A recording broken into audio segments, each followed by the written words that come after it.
તો ફ્રાન્સ કબૂતરબાજીમાં મહેસાણા જિલ્લાના 2 એજન્ટ સક્રિય થયા છે, જેમાં કડીના ચંદ્રેશ પટેલ અને સાલડીના કિરણ પટેલની સંડોવણી સામે આવી।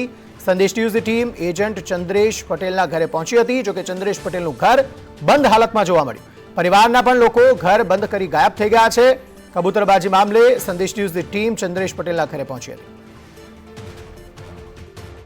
કબૂતરબાજીને લઈને સીઆઈડી ક્રાઇમ દ્વારા મોટી કાર્યવાહી હાથ ધરવામાં આવી છે। 14 જેટલા એજન્ટો સામે ગુનો નોંધીને સીઆઈડી ક્રાઇમે જે તપાસ છે તે હાથ ધરી છે। ત્યારે કડીના ચંદ્રેશ પટેલનું જે નામ છે તે સામે આવ્યું છે। ત્યારે સંદેશ ન્યૂઝની જે ટીમ છે તે કડી દેત્રોજ રોડ ખાતે આવેલી સોસાયટીમાં ચંદ્રેશ પટેલના નિવાસસ્થાને પહોંચી છે।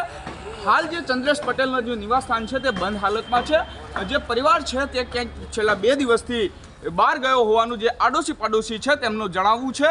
આ મામલે જે ચંદ્રેશ પટેલના પાડોશીઓ છે તે કાંઈ પણ કહેવાનો કેમેરા સામે ઇનકાર કરી રહ્યા છે, પરંતુ જે સીઆઈડી ક્રાઇમ છે તેના દ્વારા કબૂતરબાજીને લઈને જે તપાસ છે તે હાથ ધરવામાં આવી છે। અલ્તાફ મંસૂરી, સંદેશ ન્યૂઝ, કડી, મહેસાણા।